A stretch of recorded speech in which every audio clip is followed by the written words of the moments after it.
Hello, everyone, and welcome to The Way is in Training. This is a podcast exploring how warriors should train and fight, as well as how they should live. We will talk about technique, but we'll also dive deep into fitness, mindset, and strategy. We will explore leadership and philosophy as well. So whether you are a young soldier, a veteran police officer, a responsible armed citizen, or simply someone looking for an authentic life, let's examine how the lessons of combat and preparation for it can help us fulfill our potential. Let's explore the way together and learn how the discipline of training can show us our true selves amidst the chaos of life.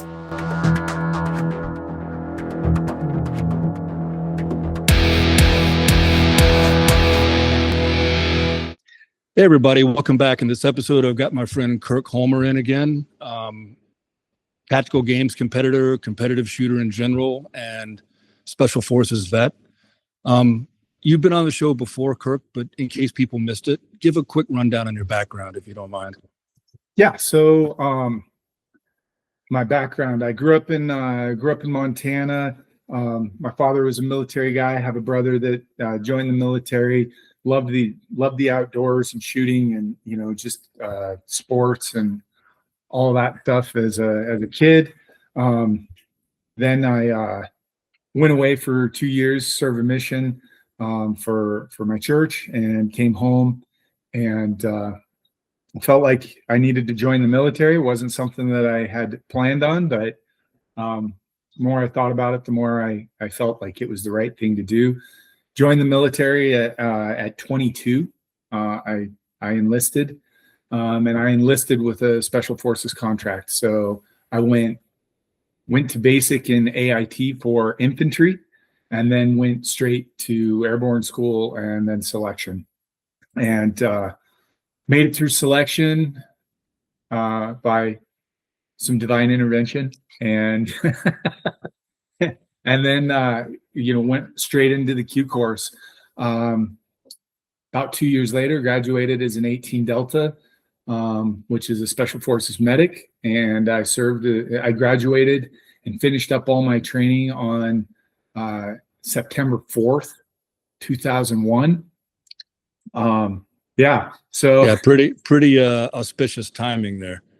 So a week later, our reality changed, and just a couple months after that, I found myself in Kuwait replacing 5th Group, so that they could go over to Afghanistan. And then a year later, I was in Afghanistan.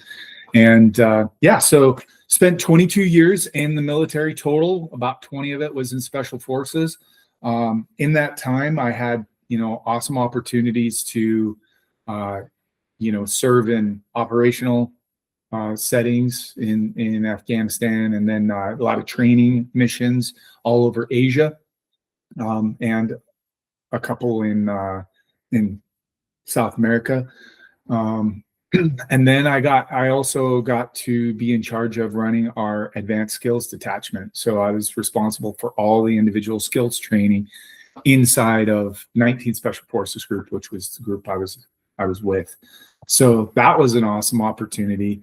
And also in my time in Special Forces, because I was in the National Guard, we were called up for civil unrest missions, and we were called up for some nasty riots, and also some disaster relief missions. So yeah, had a pretty diverse experience in the military.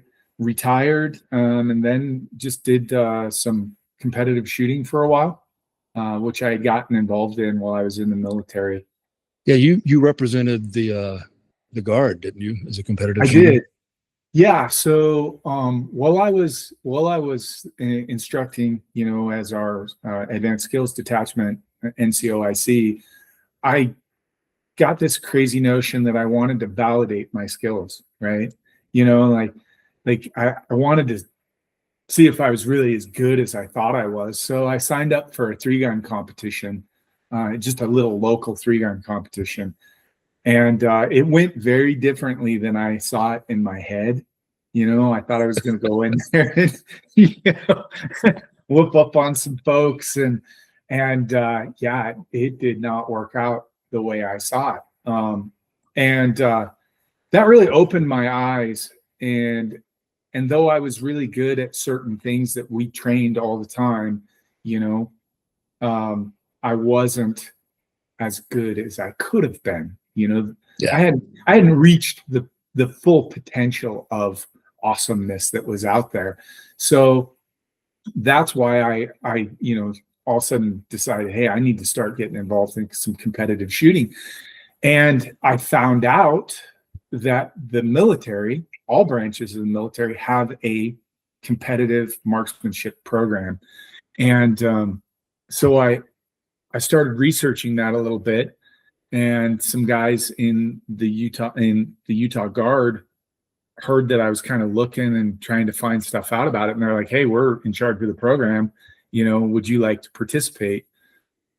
And so they sent me off to my first competition, knowing nothing about what to expect, right? I just showed up.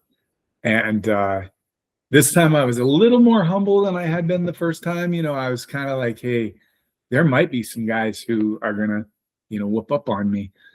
And I think we talked about this last time, but the first match was pistol only, and it was just kind of an accuracy based pistol shooting match, which was something I was pretty good at, especially compared to most Army guys.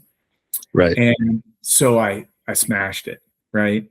And the ego got fed just a little bit. And then we got into a longer range, accuracy based iron sights rifle match, and I got smashed. And so the humility came back. So, but I was able through those experiences to really grow to appreciate competition shooting.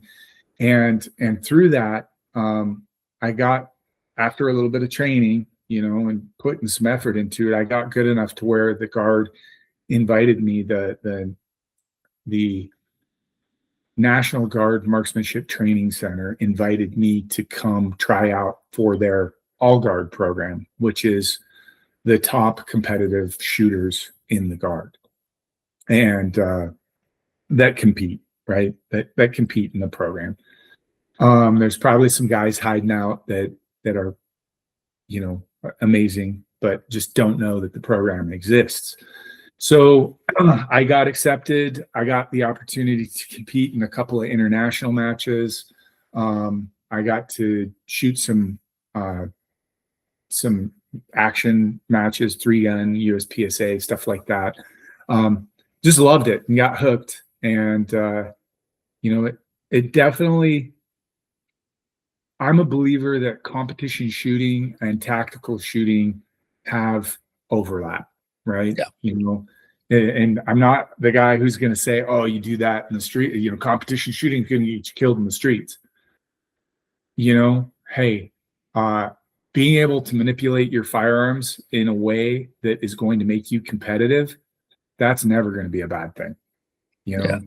Being able to acquire targets and engage targets effectively, rapidly, and process the data, that's never going to be a bad thing. So, yeah, I'm a big fan of competition shooting, and that's kind of how I got involved with it. How'd you wind up getting involved in the tactical games? I know you were doing that pretty big. Okay, so that's an interesting story. So my last assignment in the Utah Guard was I was assigned as the NCOIC, the non-commissioned officer in charge of all marksmanship training for the entire state, right? So I was responsible for training 7,000 plus soldiers in marksmanship. And it was right when we were getting ready to start the new Army rifle qual, which changed a ton from the old Army rifle qual. So way better, way more fun, way more dynamic. And there was a lot of training that needed to be done to prepare for that. So it was an awesome job. I loved it. But in that capacity, somebody, one of my good buddies who was on my team in Afghanistan called me up and he's like, hey man, I got this major over here who wants to learn to shoot a pistol so they can compete in the tactical games. And because I was involved in competition shooting, and wanted to have my finger on the pulse, I was aware of the tactical games, but I was aware of it. And I said to myself, you know what, I'm about to retire. If I would have found this years ago, this would have been something I would have been into. Right. In fact, when I was in charge of the advanced skills detachment, I wanted to run a competition when I retired. I said, I'm going to run a competition series when I retire that integrates some of these lessons that I've learned in instructing in the ASD, because I think people would love it, you know? And so that was one of my goals that I kind of set. But then I found this tactical games. I'm like, it's already kind of filling the space that I wanted to. And it was started by an SF guy, you know, Tim Burke. So he was an 18 Delta as well. So I was like, well, crud. But it was something that I didn't think I'd compete in because, you know, I was old and broken and hurting everywhere. You know, arthritis flaring up, all the joints, and so I don't know what you mean. I don't have any joint pain at all. No, I know. Not a bit. No, Man. Not a bit. You're lucky. You're one of the few. No, I'm lying. I know. So I was 44, right? So I was like, I don't know. But this person shows up, asks to be trained. I start training them, and they were killing it. They were doing really well, especially being as they never really shot a pistol before, didn't have a lot of experience with rifle beyond, you know, Army basic rifle marksmanship, which is entry level, right? Let's be honest, it's entry level. So I was working with them and they were making huge progress, and I kept, you know, telling them, hey, you're doing great, you know, and finally one day they're like, no, I think I suck. And I'm like, no, you're great. And they're like, well, prove it. I want you to shoot the course of fire, because I was putting together these little, you know, courses of fire based off of what I saw on YouTube for the tactical games to try to prepare them, right? Right. So I'm like, nah, I don't even have any of my guns. And they're like, well, use mine and prove it. Like, show me if I'm really doing good. And I'm like, I'm old and broken and I'm not going to do very good. And so I did it anyway. And I smoked their time and completely smashed them. And they were all upset. And they're like, I knew you were lying to me. And I'm like, I wasn't lying to you. It's just my ability to manipulate a firearm is much better than yours at present. And like the fitness, I could gut through it, and I had enough experience shooting fatigued to where I could still maintain high level of accuracy and proficiency, right? So I'm like, it's not that you're doing bad. It's just you're not comparing yourself to an entry level person, which is who you are at the moment. And they were like, well, guess what? You're training with me now, and you're going to do the tactical games with me. So that's kind of how I got sucked into it, right? And I went and I had a blast on my first one. And I was like, well, that was cool. I competed, like the National Guard actually sent me they paid for me to go compete for the first one. So I went to the first one, competed. I had 3 months left in the Guard until I retired. And I'm like, well, that's my last hurrah, probably, right? You know, like, I'm done. That's cool. That was fun, right? And then they said, hey, we're coming to Utah, which is where I live, right? I'm like, well, crud.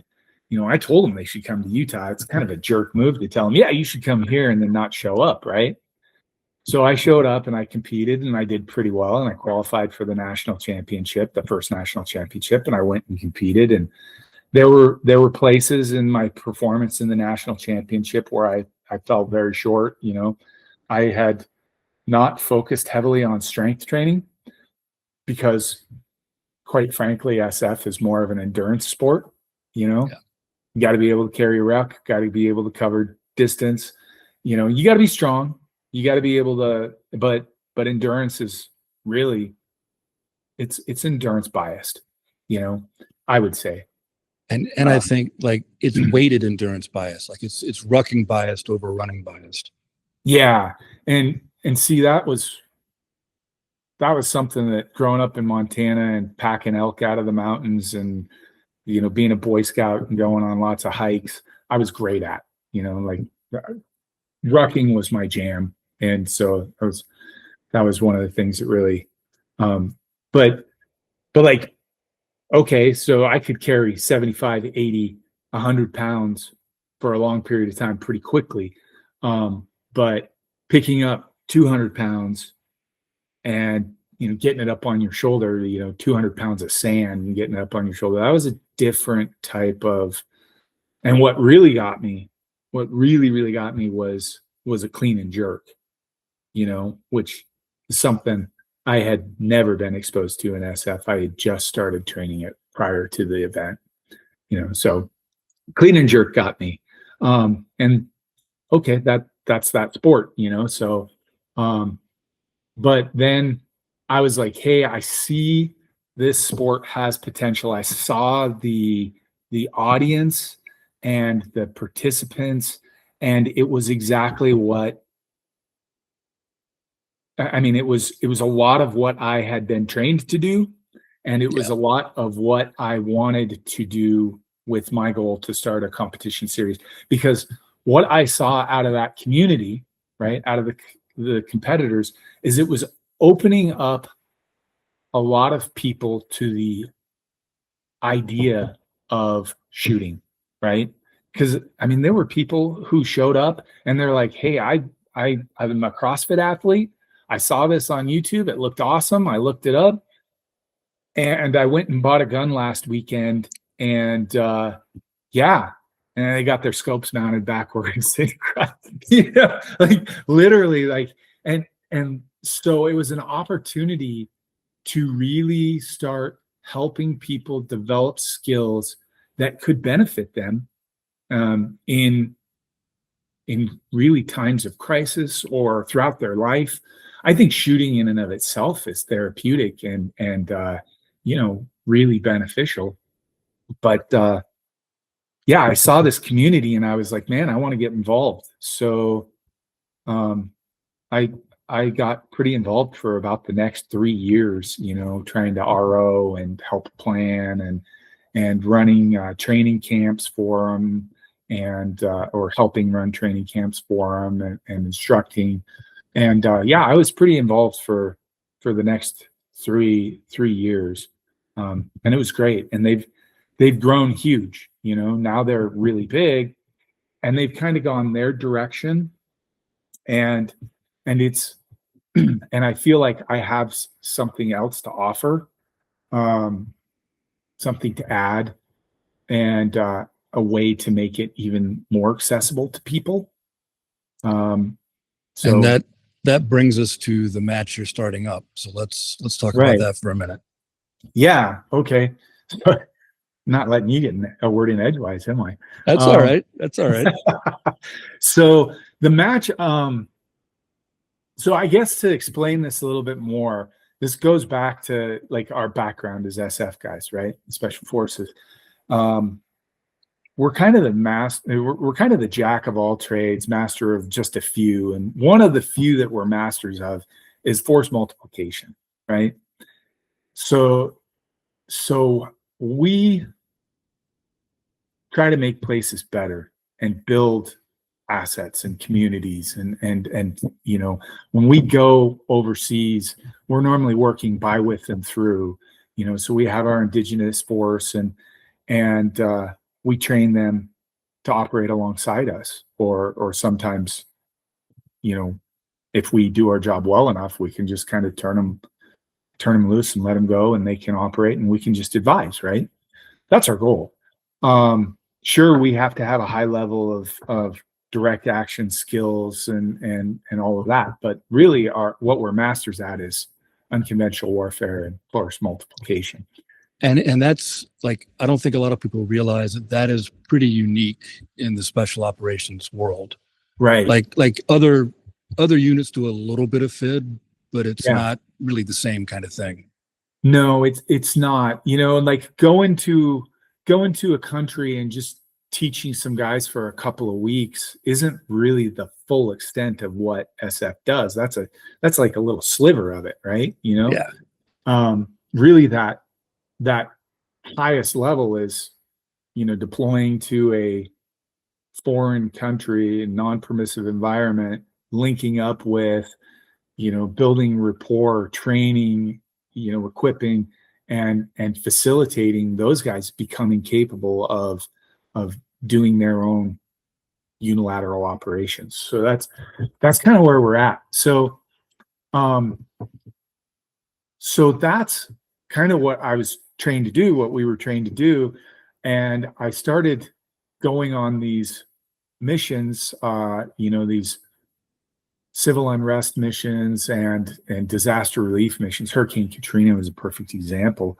Got there and the people like literally had no idea what to do.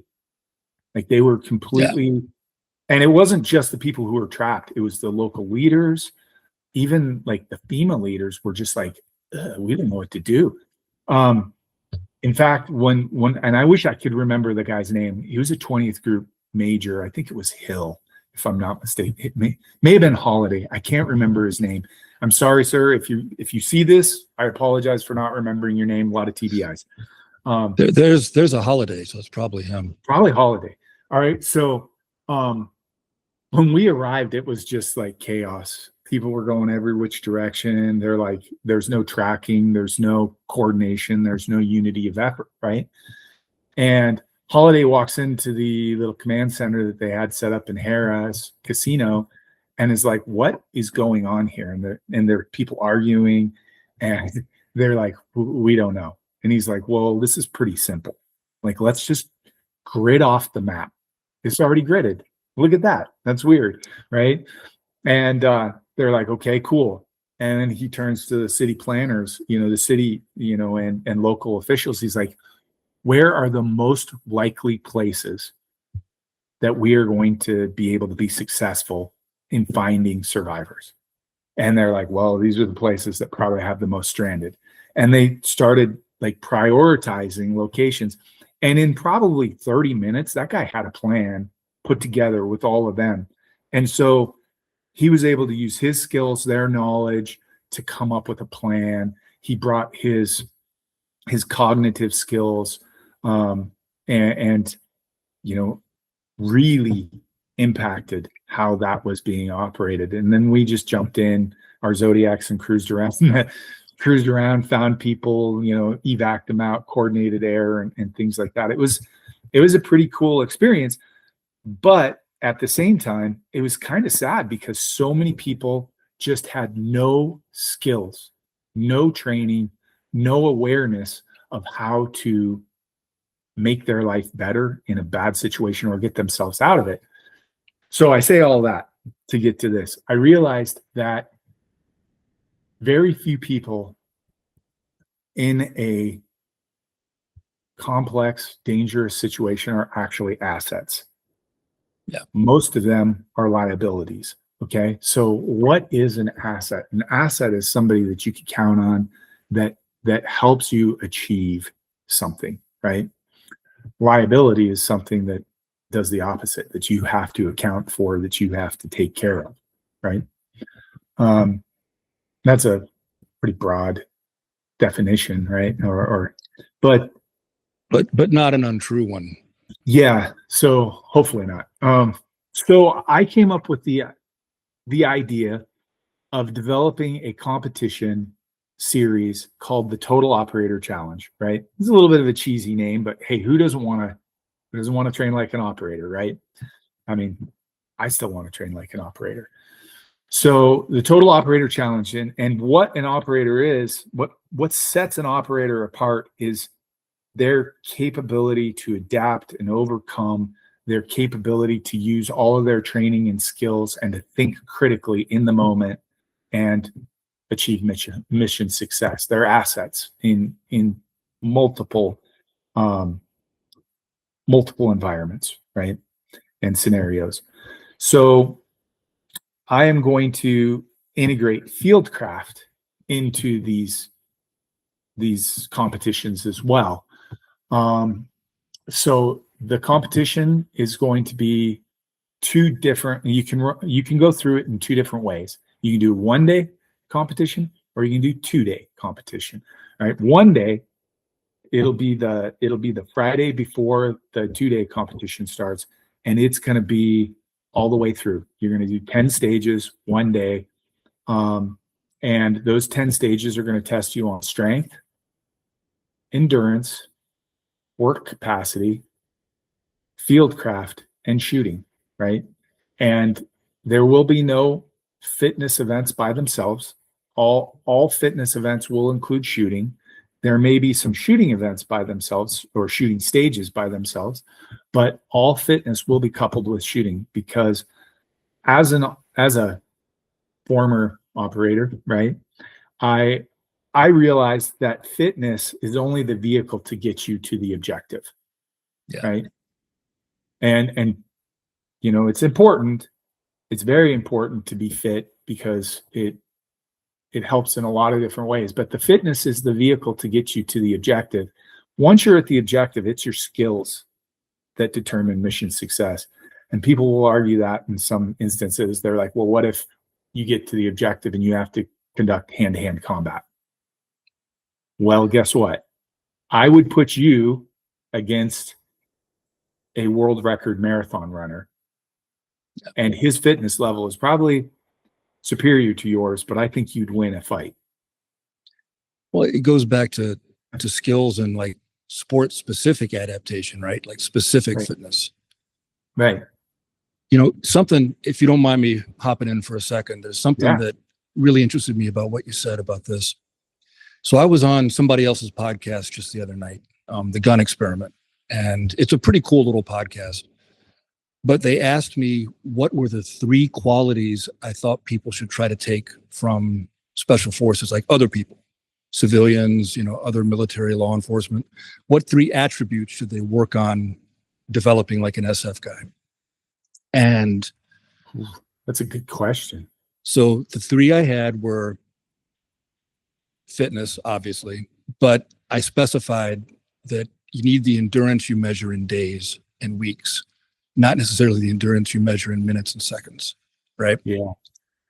And then the other 2 were the ability to make decisions under stress, like triage. What has to get done now? What can I wait till later to do? What has to happen? What can I put off? What has to happen, but it can happen later because this has to happen right now. That kind of thought process, right? And then the 3rd one was planning. So all of these dovetail with exactly what you're talking about, which is I'm kind of finding interesting. So maybe I was onto something. Yeah, I think so. So what I want to be able to integrate into this is there's 3 domains of learning, right? And those of you who listened last time, that I do some. I'm a master's degree student in sports performance psychology right now at Saybrook. I have 1 class left. I graduate in May.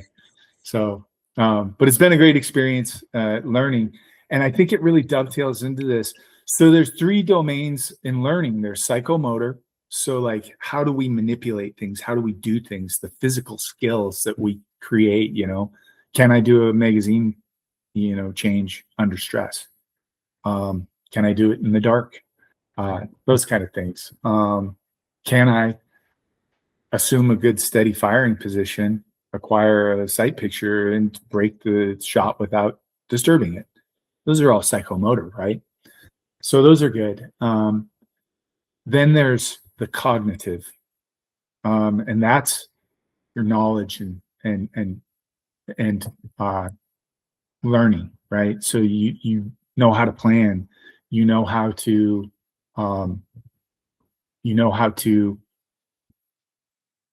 estimate range and things like that. So those are all kind of cognitive, but decision making is in there, right? But what drives all of it is the affective domain, right? And so the affective domain is your character, your values, your beliefs, right? So I don't think you can develop the kind of fitness you're talking about without it being a characteristic, right? Yeah, I would say that sounds right to me. Yeah, without it being like part of your value, because like you can't develop that being a fair weather athlete, right? You know, there's going to be days, no matter where you live, you're going to wake up and it's going to be freaking raining and it's going to suck out. And you're going to go, you're either going to say, hey, I am an athlete. This is who I am. I'm going to go do my run or my ruck or my, workout, whatever it is. Or you're going to go,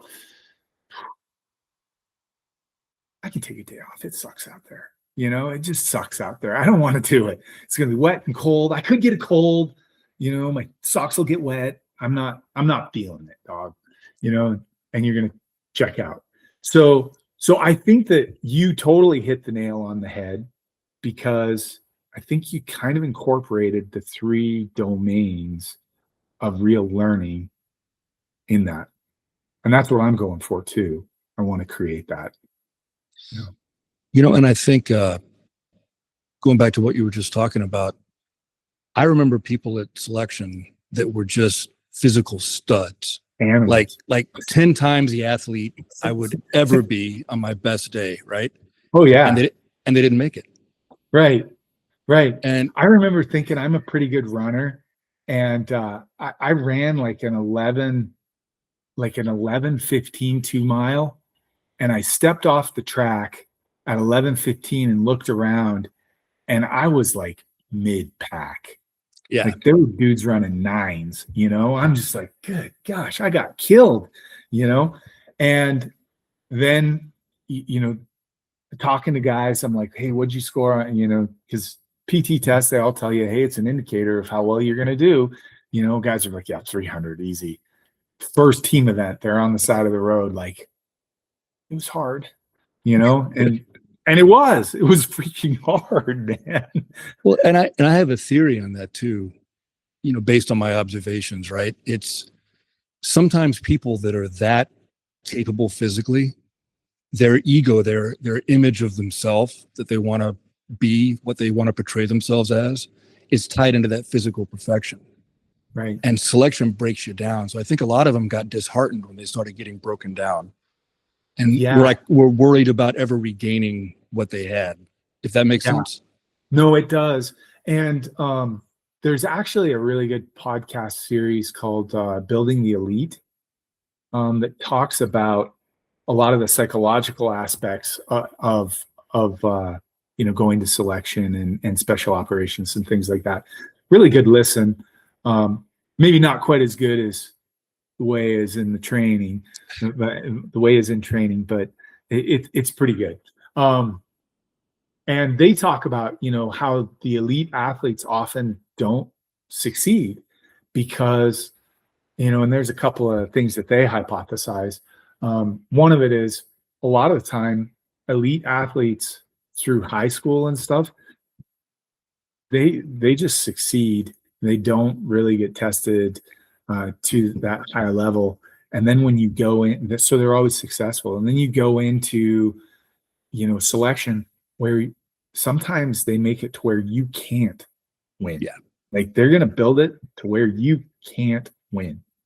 And you're going to get stomped into the dirt. And so when they do that, they're like, well, this is stupid. Nothing I can do is going to make a difference. So I might as well just quit, and they may not say that, but they think it, and it just breaks them down, Yeah, that makes sense too. I think that's part of it too. Yeah. Just like, my inner geek is going to show, like the Kobayashi Maru thing from Star Trek, right? The unwinnable scenario. Yeah. Unless you're Captain Kirk. Yep. Well, he cheated. He just cheated, but that's okay too. Yeah. Yeah. So absolutely. And I'm right there with you. I totally knew what you were talking about. So I guess we're both geeks. Yeah. So I think it's fascinating when you start talking about training and building capability and, what are the good things to take away from, what we've learned, and what are the things I want to share with people. And, I was heavily involved with Boy Scouts for a long time. I'm an Eagle Scout. My parents were big into the scouting program.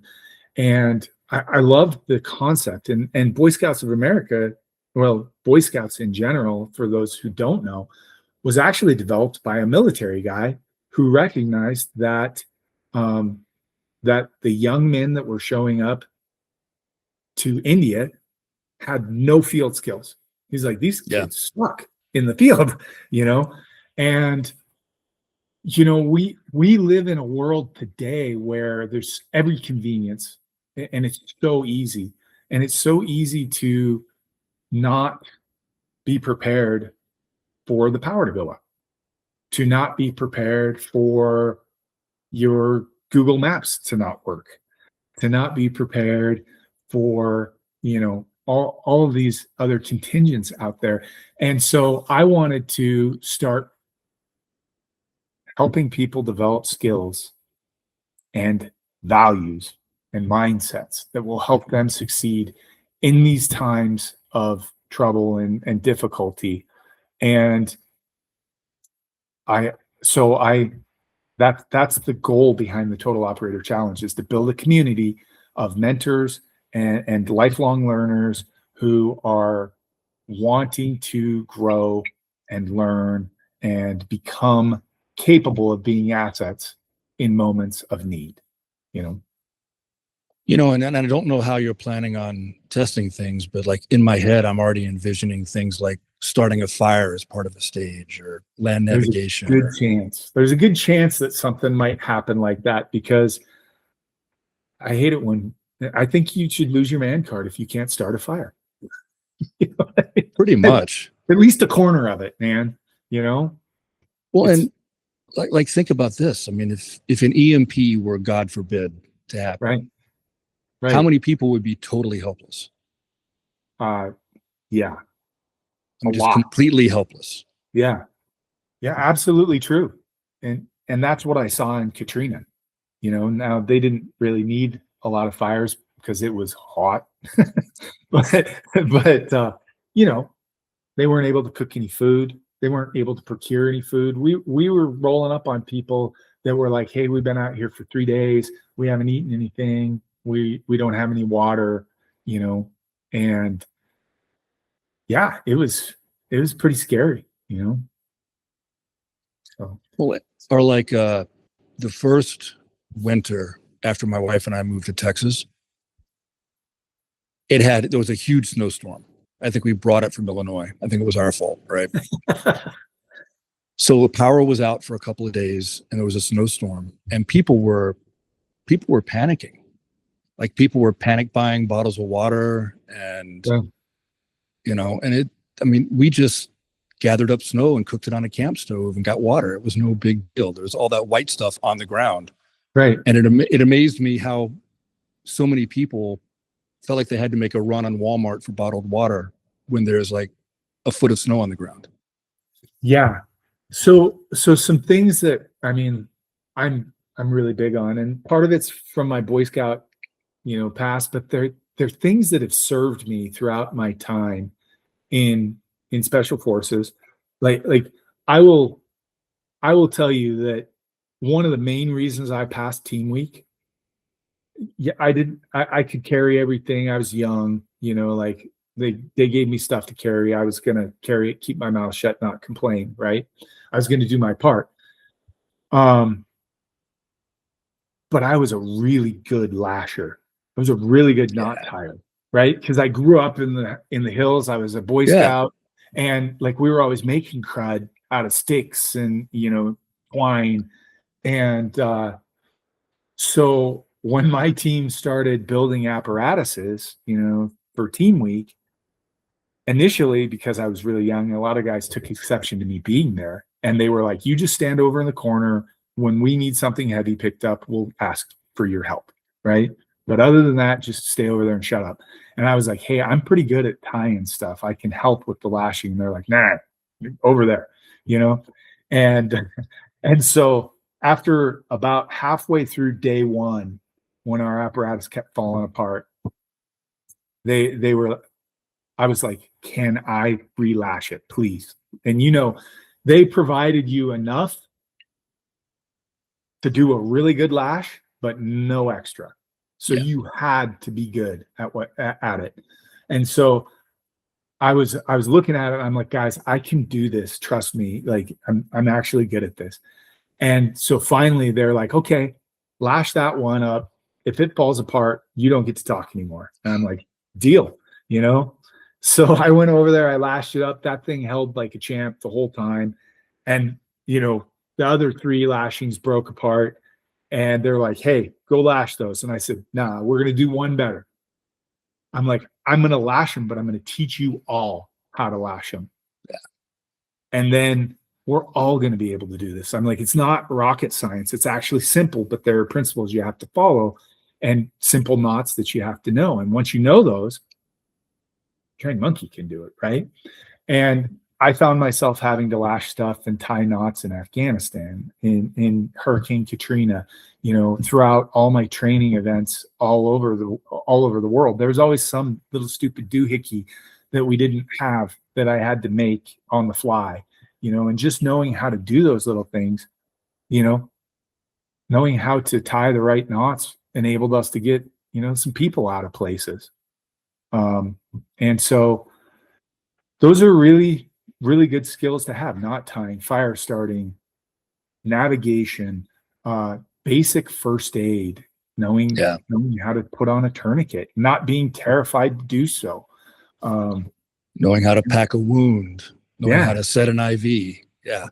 Right. There's lots of possibilities there.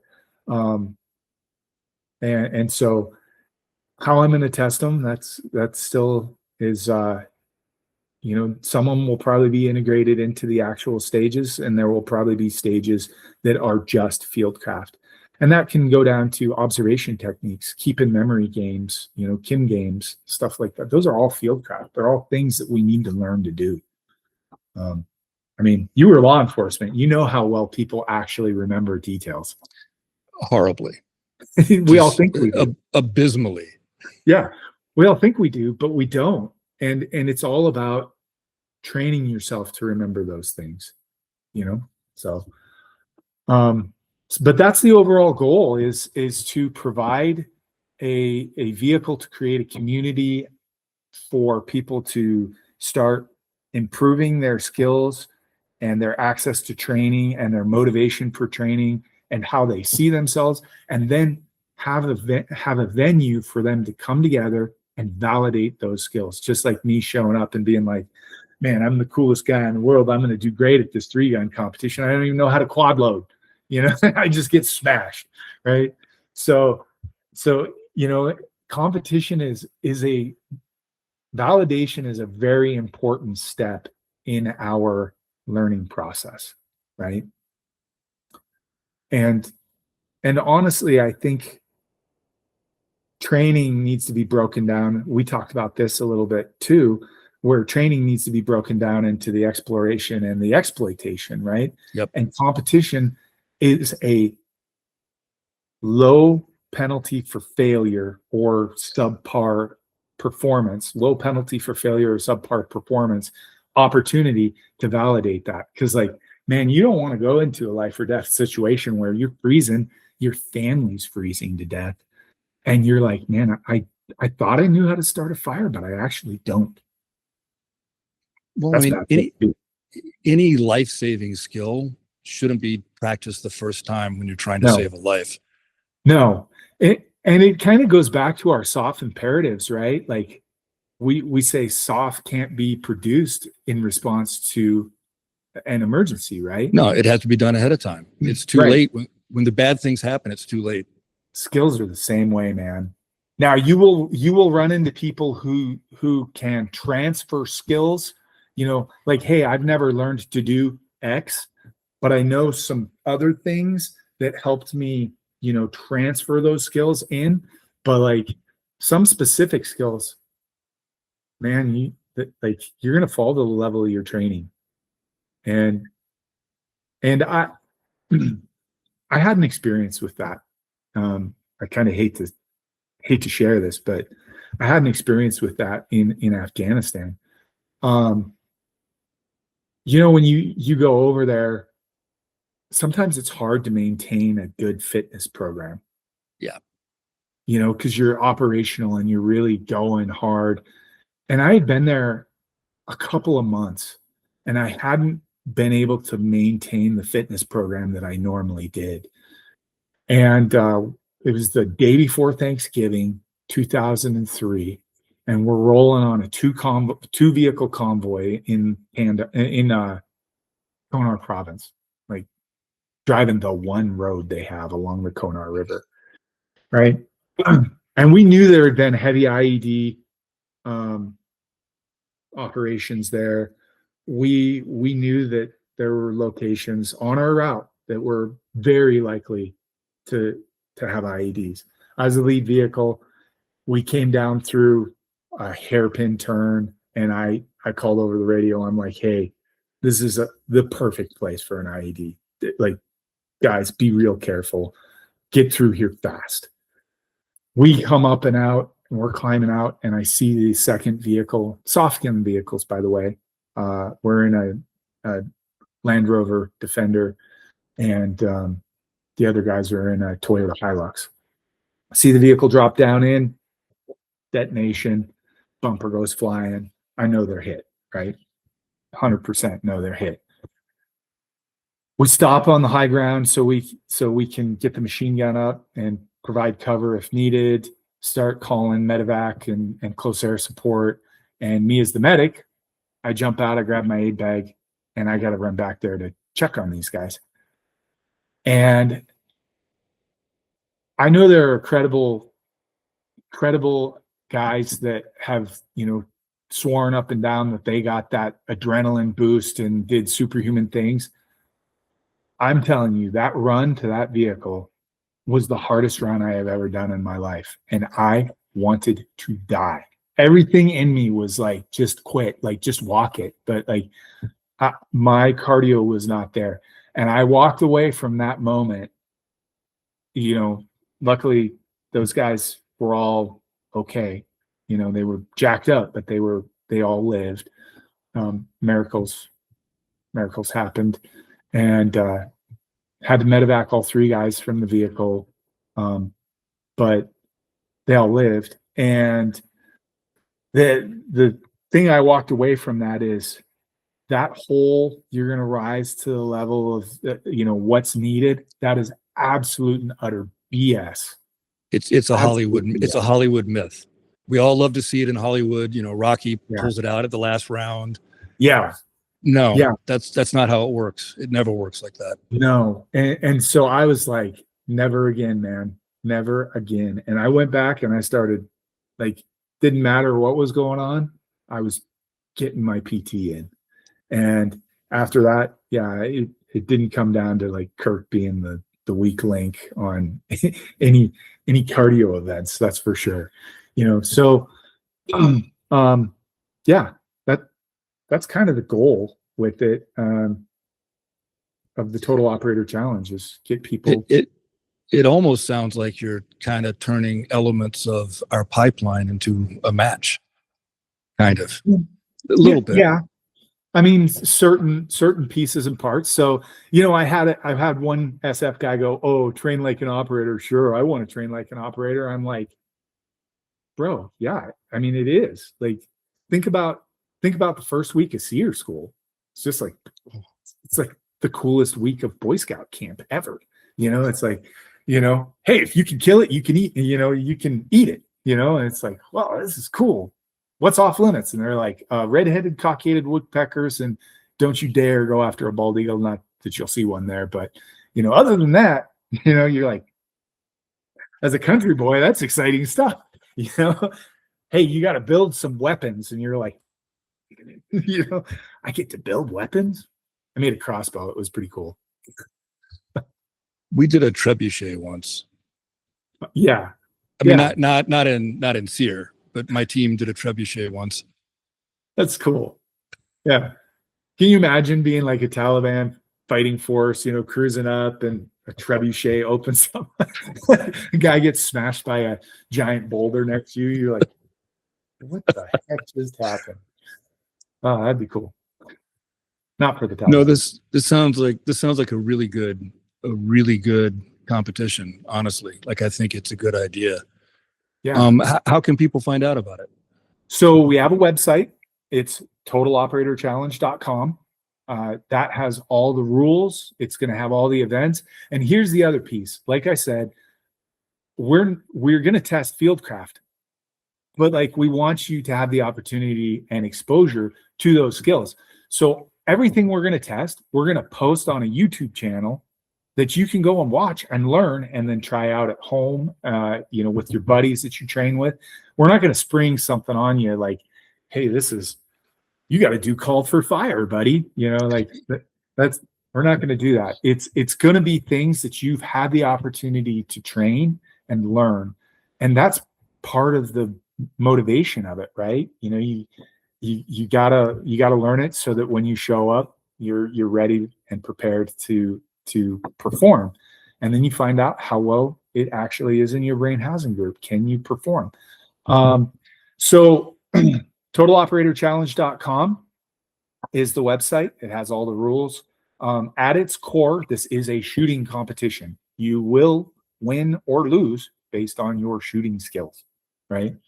But your fitness and grit will get you shooting opportunities. Okay. The other thing is you don't need to be scared. Like if you're like, hey, I'm not like a super high strength athlete, I don't get to go to the gym and I don't squat 600 pounds and deadlift 700 pounds. And, that's cool. Come out, take a look at it, come out and compete because the strength events are going to be scalable. Work is defined as, pounds times distance, right? And time. But so if you move 200 pounds in one go, the set distance, or you move 200 pounds in 4 intervals, it's still 200 pounds that distance. Okay. So you're going to be able to partition work based on your capabilities. Now, is it going to benefit you to be strong? Yeah. 1 trip is probably going to take you less time than 4 trips, but there is a way forward for you. Right. And that builds grit and determination and all of that, just figuring out how to go.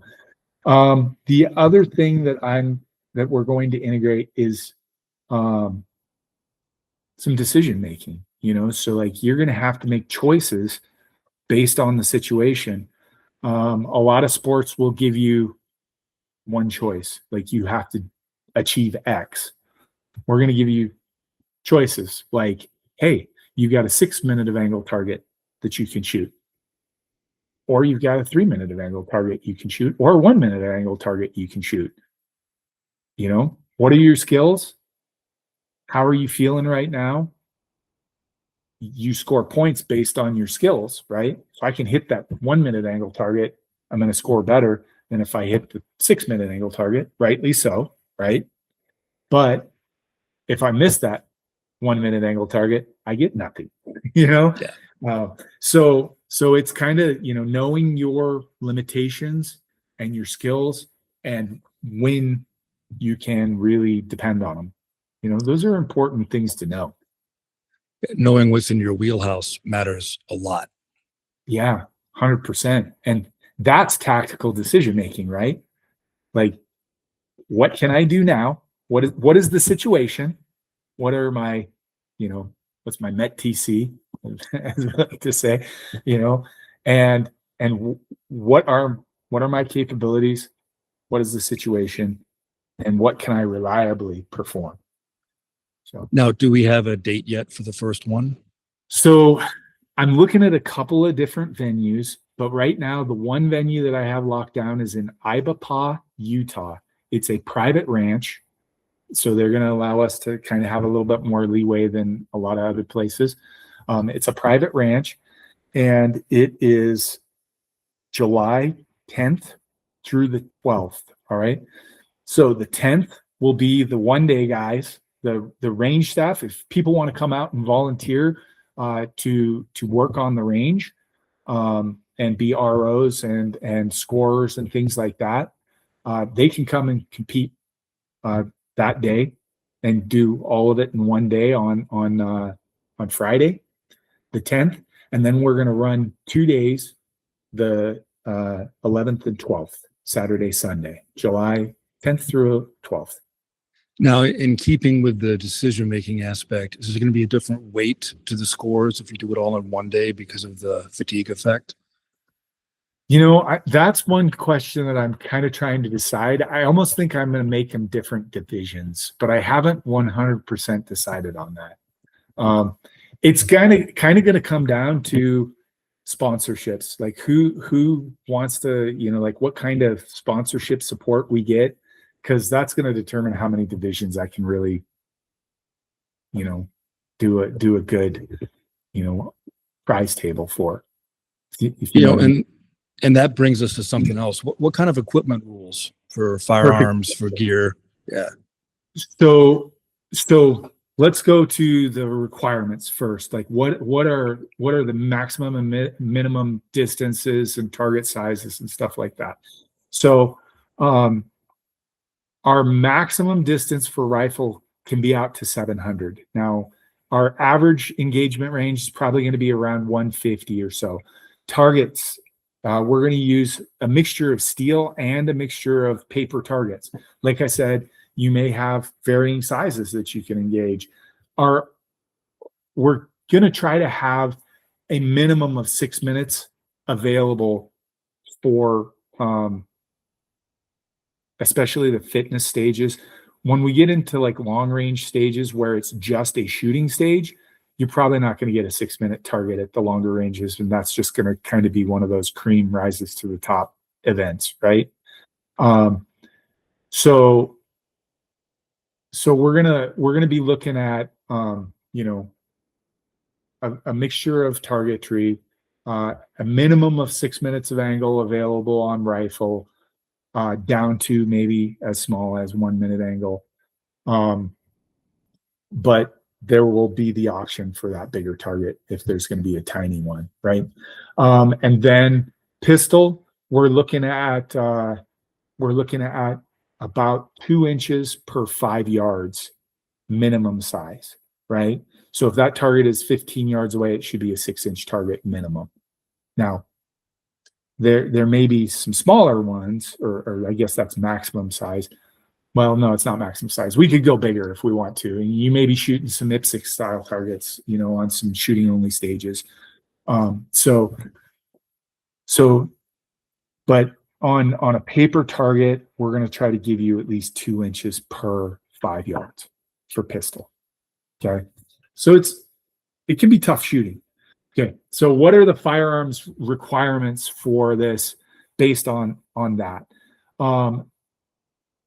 You need to have a modern, reliable. It would benefit you to have a semi-automatic rifle. We're not like saying it has to be an AR-15. That's probably going to be the one that's going to show up the most. But you show up with a SCAR or an AK or one of those, cool. You can run it. I'm a big believer, especially the first time. Show up with what you've got. Yeah. Learn the rules. Learn. But there's no limitations on optics on the rifles, except for no laser sights. But no limitations on optics. You can run what you got. I would recommend having some magnification capability. 700 yards with a red dot. You're probably going to take an L on that one. That's tough. But you can run what you got. And then as far as there is one restriction, one hard restriction, and that's muzzle devices. Okay. You're going to be shooting at the same time as some of your competitors side by side. Okay. So we can't have people running really aggressive muzzle brakes. This is specifically in the rules. And that's a fair play thing and also a safety issue. There's a lot of research that's been done on CTE, chronic traumatic encephalopathy, especially amongst professional contact sports athletes and veterans, right? And they're finding, like repeated concussions are causing, these chronic traumatic encephalopathies. And they're finding guys who do a lot of shoot house work around, artillery, Carl Gustavs, stuff like that. They are showing up with very specific injury patterns. It takes a lot less blast over pressure than people think, if you add it up over time, especially, I think. Yeah. So standing next to a guy with a really aggressive muzzle brake for 250 rounds over a weekend is not going to feel good. And it could do damage, So there are limitations on that. A2 bird cages, 4-prong, 3-prong, and then some other, but they have to, if you have an aggressive muzzle brake and you can put a blast forward device over it, like a Surefire Warden or something like that, that's fine. As long as the blast is going forward and we're mitigating the overpressure to our sides as much as we can. Yeah. So that's the one big thing with rifle calibers.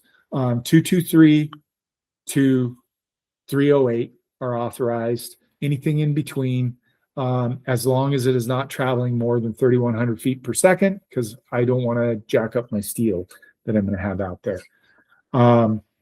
So that's kind of, and you do have to have a sling attached to your rifle, and that is basically an inspectable item at all times, right? So you got to have that. No supporting devices, no bipods, no bags, none of that. It's so that's rifle. Pistol, modern, reliable pistol, no disabled safeties, kind of your basic competition shooting rules. And it needs to be 9mm to 45 ACP. And with that, you need a good, serviceable, outside the waistband, strong side holster with active retention. Dropping a firearm is a DQ. So we don't want you to show up and, get DQ'd because you have a $12 Walmart holster. You mean Uncle Mike's might not cut it? Might not. It might not, So, and plan on wearing that pistol while you're doing physical activity. You may be doing some obstacles. You may be crawling around on the ground, crawling under things, picking heavy stuff up. So it needs to be very secure. Yeah. So those are the firearms requirements. Can you have optics on your pistol? Can it be compensated? Yes to both. Yeah, yes to both. So one difference is, however, there is no gear specifications. Like I don't have a weight requirement. I don't have you must have a plate carrier or anything like that. What you must have is the capability of carrying 5 rifle magazines and 5 pistol magazines on your body. If you want to stick them in your cargo pockets, it's not the preferred technique, but it is a technique. But so that's this sounds really good, man. I'm looking forward to seeing this take off. I think it's going to be a good thing. Yeah, I'm excited. And not to knock, I'm not knocking the tactical games. I think that's a good event too. No, but this is just kind of more well-rounded. I guess is the way to put it. It's kind of I like the idea of people learning those skills and putting them to the test, because I think a lot of people need to have those skills and would like to have them, but haven't really had the right push to develop them yet. Right. Yeah, I agree with that. And the other piece to this is, like tactical games is what the tactical games is, and they're great at what they do. And I love the community, and I love the sport. It was a lot of fun. There's a reason I participated in so many of them and RO'd so much. And I mean, I even helped write the rules, early on. So it's a great sport, and they've come a long ways. And I don't think this is going to hurt them in any way, shape, or form, having another opportunity out there. But I want it to be very accessible to people. And one of the things that I see now is like to train, and I still do train somewhat. I may still compete in the tactical games here and there. We'll see. I mean, I have never been beat in a Masters Division national championship. So, Might anyway, might have to pick that gauntlet up again. yeah. And just so everybody knows, I turned 50 this year, so I could win another division. Yeah, you're still young. I don't even want to hear about it. Yeah. So there's not going to be any, like I said, no fitness only events. And there's not going to be any like ergs, like bike erg, ski erg, rower. They're great to test fitness. They really are. And they're great for training. But I guess maybe I had to paddle once in a difficult situation, but I never rode a bike tactically. I guess I was on skis and training a couple times, but it's just, I want people to move their body and master their body, right? Master moving your body. No barbells. Any possibility of rucking at all? Yeah, absolutely. I mean, I do love rucking. So let's break down the flow of an event a little bit, kind of how I envision it working. And obviously this is in the testing beta stage right now. But as I envision it working, I already told you I want to test, probably shooting only stages, something like a USPSA or multi-gun, long range precision shooting, stuff like that. Those are crowd favorites anyway. And they really do isolate that psychomotor, but also your cognitive skills, like shooting 700 with a 223. You're stepping into a level of knowledge and ballistic understanding it's getting up there, So I like those. So the shooting only stages, we're probably going to have a couple of those. So there's probably going to be 2 in each event. There's going to be 10 total stages. I also want to test strength, endurance, and work capacity and field craft. So 5 different domains: shooting only, strength and shooting, endurance and shooting, work capacity and shooting, and field craft. The field craft can be mixed into any of those stages, but I also am probably going to isolate it into a single stage. So you're going to have 2 stages each of field craft, 2 stages each of shooting only, 2 stages each of of strength and shooting, 2 stages of endurance and shooting, and 2 stages of work capacity and shooting. So a ruck can fit into work capacity and it can fit into endurance. You can do something like, hey, put on the ruck and you're going to do box step ups, right? Yeah. That's work capacity, right? You're just, how long can I jack that heart rate up, and versus for a shorter amount of time. So like the work could be, you need to do 20 box step overs with the ruck and then you can shoot, right? So you go do your 20 box step overs. That's work capacity. You're in that Domain. Yeah, in that domain. Or it can be, hey, you're going to go ruck 400 meters, come back and shoot. You're going to, so kind of think on the endurance, it's going to kind of be like a biathlon style thing. You know what I mean? Yeah, get the heart rate high, get the fatigue high, and then make people be accurate. Right. So that's what I'm looking at, and obviously, there's a lot of growth potential here, and a lot of things to follow with it. So anybody who's interested to know more, please check us out on Instagram, Total Operator Challenge, YouTube, Total Operator Challenge, or our website, totaloperatorchallenge.com. Please message us, ask questions, let's get the information out there. And if you're a sponsor, or somebody who wants to sponsor, also please reach out. We'd love to have you come on board. Okay. All right, for everybody out there listening, like Kirk, I've known you for a few years now, and we've known people in common for a lot longer than that. I'm telling everybody, I've got the utmost faith and confidence you're going to make this a great event, and people should definitely check it out and give it a try. Yeah, I appreciate the endorsement, man, and we're definitely going to give it a very honest effort. I think it's got potential to be awesome. Well, I hope everybody enjoyed the conversation as much as I did. And do me a favor, click like, subscribe, leave a comment telling me how you liked it, leave a comment telling me how you hated it. Honestly, it helps me either way, because the algorithm tends to forget me because, guns. So I need all the help I can get. And I'll see everybody again next time. All right, brother. Thanks.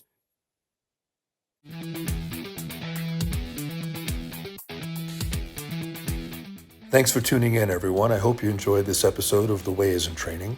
Please come back again as we explore how training makes us better at our craft and better in our everyday lives.